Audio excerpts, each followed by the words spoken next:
I keep an eye on the man in the black suit as the day surrounded us. One of them, a particularly large figure, stepped out in front. I assume he must be the boss here. Then four of you come with us. Not an invitation, but an order, huh? I glanced beyond them. If we can run into the airport, we might have a chance of getting away. Standing beside me is Linda, Miria, and Victoria catch my glance. Victoria not. Linda does the same.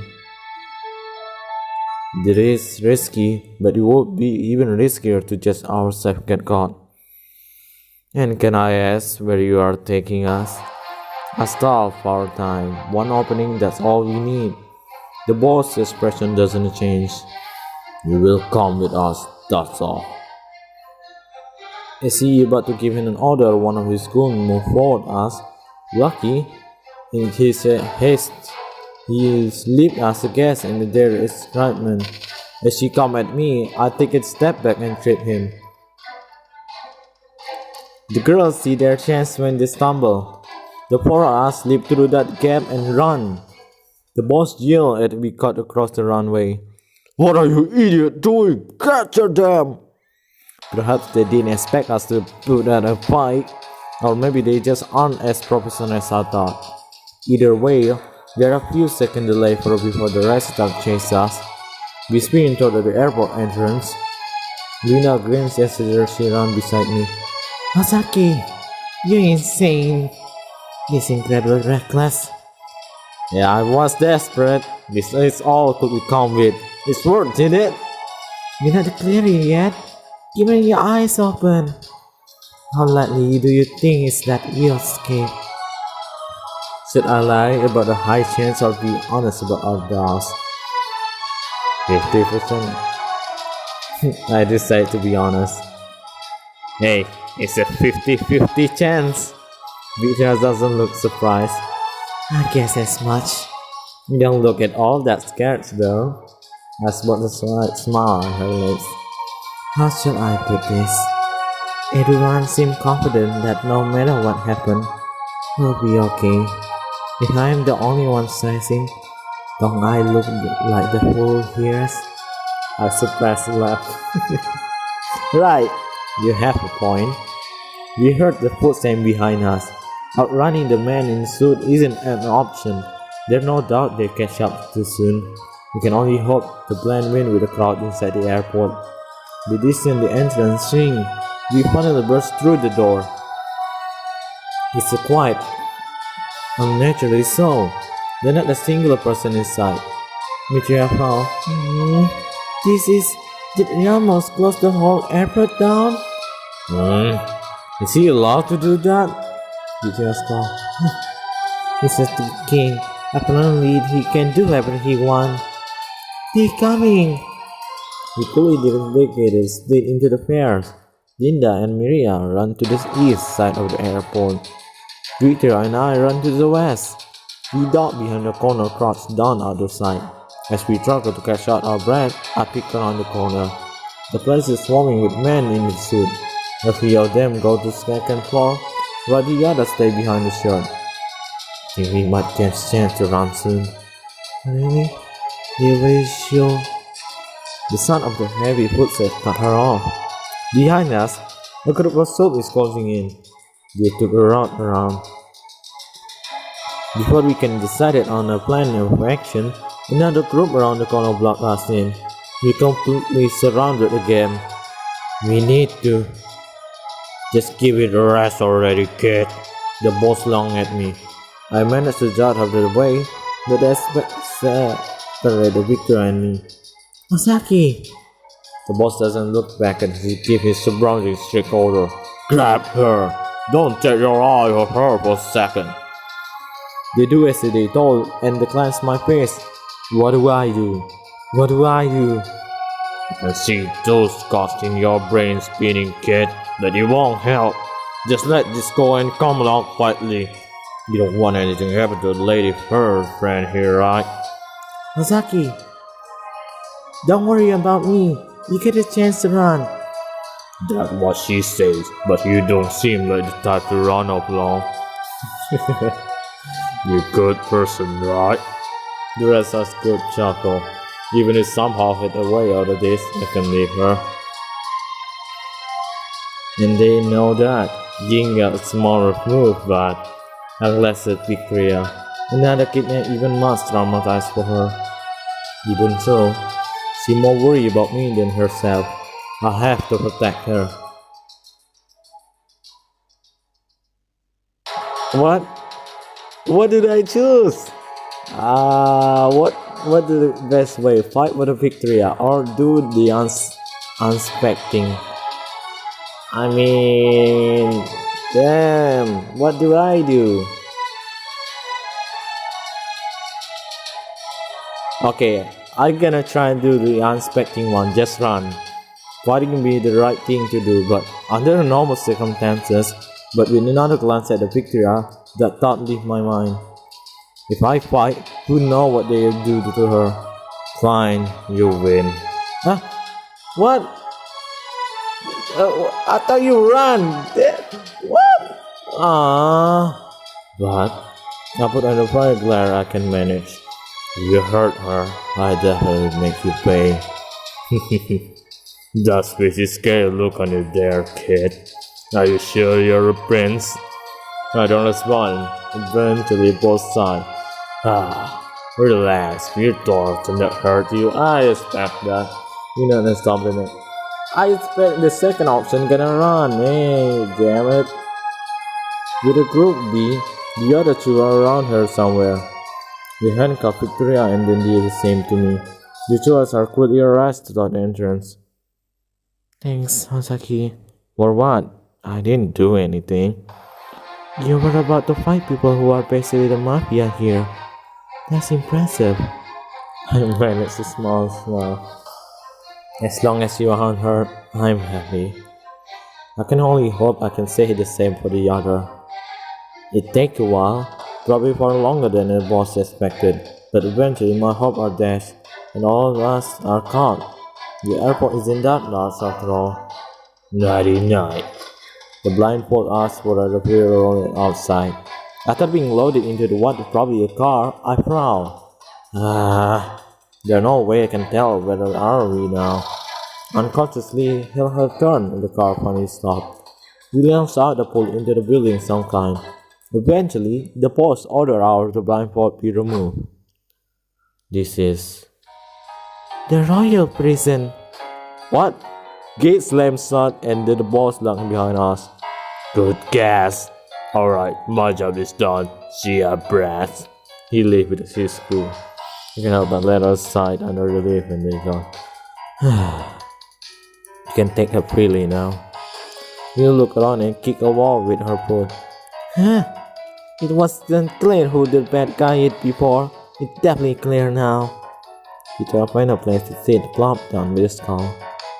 Chill kidnapping, locking down at the airport, and making us the private jet. Awfully bold, isn't he? Do you think he just keep us here? Mira shake her head. Getting rid of us would be easy. It feels more like he wants something from us. Well, especially from all you, Ozaki. I sit down as well. All the evidence point to that, yeah. But what exactly does he want? As we worry over the answer they are all by, the door's silence is broken by the sound of door opening upstairs. A man in security uniform reports to cell bar. Without a word, he takes out a ring of a key. A guard, unlocking the gate, he steps aside. Get out! You have an audience with the king. Well, looks like we get our answer. Handcuffed and brought us before the king, not even a warmest of welcome. When we step out of the cell, another group guard arrived. They're really not taking any chances this time. We let up a stare, but thankfully without a blindfold this time. After a few more twisted turns, we arrive at our destination. Wow, I can't help but surprised by the elegance of the room. It's all screaming royalty. Huh? He really isn't afraid to flaunt out the king money. Miria looked particularly pale as we went into the lavish throne room. Miria, are you okay? Yeah, I'm just nervous. I'm not in your understanding. I didn't think we meet Raymond this quickly. Oh, he has a character. Okay, that's Raymond. And at the end of the long room, we see a man settled on the throne. He might be kind of at us, but I don't feel a drop of sincerity. Of course, my attention is quickly stalled by something else. Cindy is standing at his side. Her arms are bound, but she looked otherwise healthy. Cindy, she smiled when she sees us. Well, this is embarrassing. I was hoping you wouldn't see me like this, Hazaki. The man of the throne clapped smarts. The nearby guard quickly react. They move toward us, remove our handcuff, and then do the same for the Cindy. She should declare the man, then move to stand with us. My apology, Prince Sasaki. I was hoping we could meet under more civil circumstances. We shout and stand up. I'm Raymond, the current king of the Fescos. Tinker. I got the bruiser around my wrist and faced him. So, what do you want? The guard looked annoyed by me to lack of respect, but I don't care. After all this trouble, I don't think I can manage respect for this guy. Raymond doesn't look angry, though he even looked a bit remorseful. It might be hard to believe, but I once truly desired to set the thing right. He straightened and told me.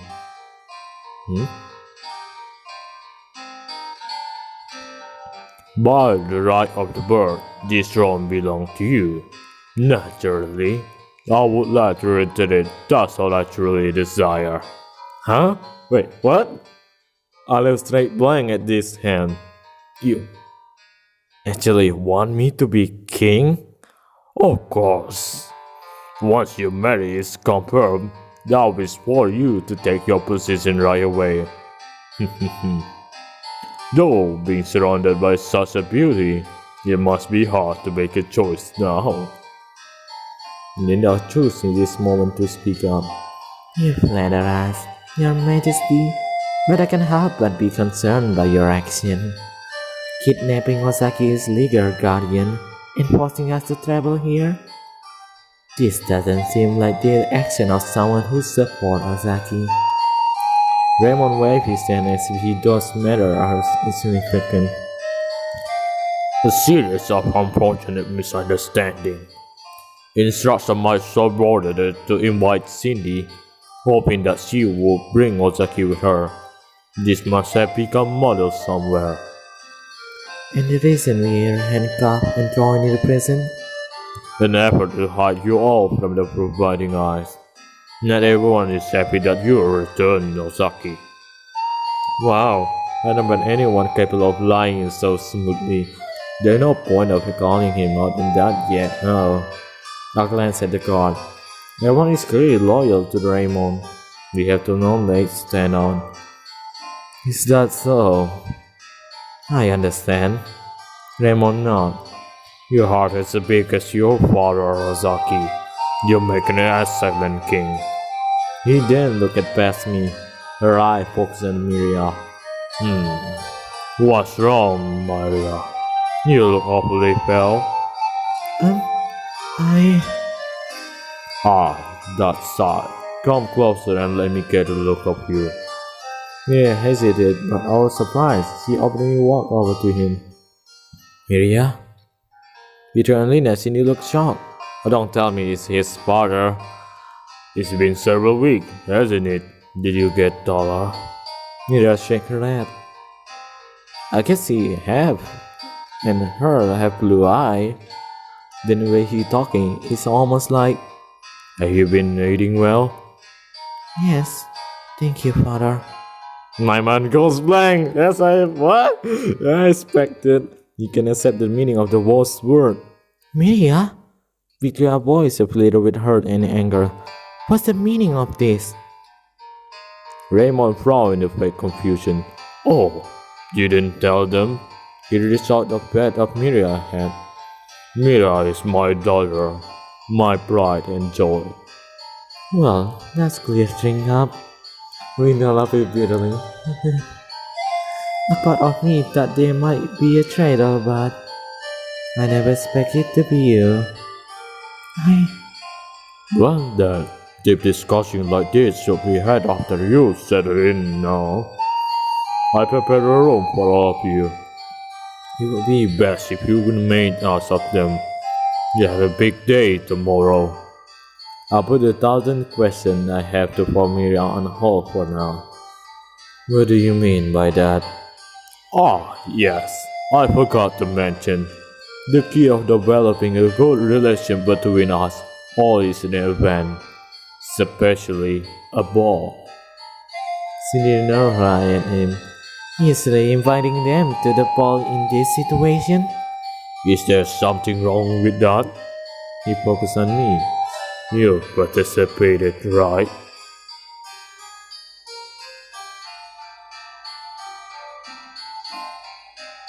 Fine, there's no point repeating here. We basically plumb his hand. He probably hoping I refuse he can shut me down. If that's the case, I smile. I see. That sounds like a wonderful idea. For a brief moment, surprise flashed across his face. Understood. I'm happy you approve. A small victory, but a victory nonetheless. With a gesture, he summoned someone to guide us up the throne room. Mitria stayed behind. Glancing back at her flustered appearance, I can't help but wonder. Is she really a traitor? I mean, why she didn't tell us? The rest of her palace is just a fancy in the throne room. After we twisted a turn, we arrived our room. Luckily, we all went on the same floor. We have plenty of things to discuss, but I glanced at Victoria and Linda and Cindy. The look of exhausted as I feel. Should we call it a day? Cindy stretched the ground. We grow the group in the morning. I doubt any of us in the position to batch the talking. Linda nod. Sounds good. Agree. With that, we all enter our room. As I throw myself to the far huge bed in the room, I sighed. Today was a lot. Glancing up, I noticed a box of pancake chocolate on my pillow. I feel conflicted. I haven't eaten anything in a while. At the same time, they were probably prepared by Raymond. I really don't want to feel like that guy helped me out. But they look pretty tasty. What? I don't like chocolate. I enjoy the glare at chocolate. You want me to beat me? This clearly high level physical warfare.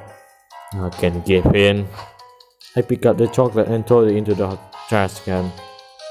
At that moment, my reason come back. I may have overreacted. Suddenly, a thought entered my mind. That's my pawn work here. I trouble thing right now, but it could be important later. I piece my pawn out my pocket. What do I call? I would be fine to call a random number, but maybe someone nearby. Media is divine. No, my head to wonder to deal with her situation. Yeah, let's talk about Media. So her father is the king right now, and we have a memory at stargazing with her father, but I don't know. She could tell us because we don't remember that her father is a king. It doesn't matter. If she could tell us she was a child, but if she tell us, I'm gonna believe her. I'm gonna respect that. But she didn't tell us until we made it to the Fescos. Fescos? Is this Fescos? So I don't know about Midria. I don't trust her right now. Cindy probably doesn't have her phone. Just leave it with Linda. But should I call her? There's a chance she'll sleep right now. One on the other hand, Catherine probably won't forgive me if I don't check on her. Yeah, I sit up, shake my head. That's just an excuse. I won't feel right if I don't check on her. I suddenly feel anxious now that I decided to do it. Normally, Nina would be delighted by something like this, and yet it takes me a few deep breaths to work up on courage. This is ridiculous. How did this synchronicity that happened to me today? I press the call button. The pony immediately is reported his line busy. Huh? Who could busy possibly be calling? I spent a few moments in confusion before I realized the obvious. Right, Catherine. She lightly making sure she is doing okay. I feel grin on my face. She really kinda, then she lets on. The moment I decide to give up calling her tonight, my phone rings. I'm surprised by the name that I see flashing my screen and immediately pick it up. Linda? Oh, I got through this time. This time? You called early? Yeah, I said your line was busy. Oh, I have an idea of what happened. I was calling you. Oh? Yeah. The moment of silence before we both start laughing. So they both calling each other. Frankly, the listener confusion isn't that funny, even so, you can stop. Maybe they'll come to stress panic the day finally being let out. Whatever the reason, it's a long while before we calm down. I see. So we both had the same idea. I can hear the smack her voice. Our compatibility is just too high. At this rate, marriage isn't far off. Eh? Even this crisis, you still determined? Oh, I expect you to get more plaster. This late in the game? No way, I'm already used to this from you. I relax against the consciousness of the bed. After the king, should we have some composure, right? That's troubling, though. Maybe I should put in a bit more effort. That's not why. I'm coming over. I'm sorry, I got cocky. Stay where you are. Linda laughed tickled my ear. Composure is nice, but you would be worrying if you suddenly got bored of me. That's apparently impossible. Oh, that summer is certainly there. Good. I'll leave you off with this much teasing. You have more random things. As if it was cute, we both let a yawn. I spit out of the sand answer laughing again. Alright, I think this is it for us. I'm heading to bed. Same here. Wait, what do you call anyway? First, tell me why you did. Well, I guess I was worried. There a long pause. I see. We've been even more compatible than I thought, Osaki. Alright. She giggled. Good night. Yeah, good night, Linda. She hung up the phone. I spent longer than I'm proud of looking at the name in my call log. I eventually get up and make use of the room shower. Afterward, I change to a pair of ApkPlz pajamas, then prepare all this, Just when I'm ready to get to the bed, there a knock on my door. My guards shoot up. I don't have anything I can use. It's a weapon this time, though. As I wait, chances are I space my worries and calm down for the door. Yep, it's Mitra, as I expected. For some reason, I'm not surprised to see Mitra sitting there. Not surprised at all. Well, it is the end of my princess girlfriend. See you in the next episode.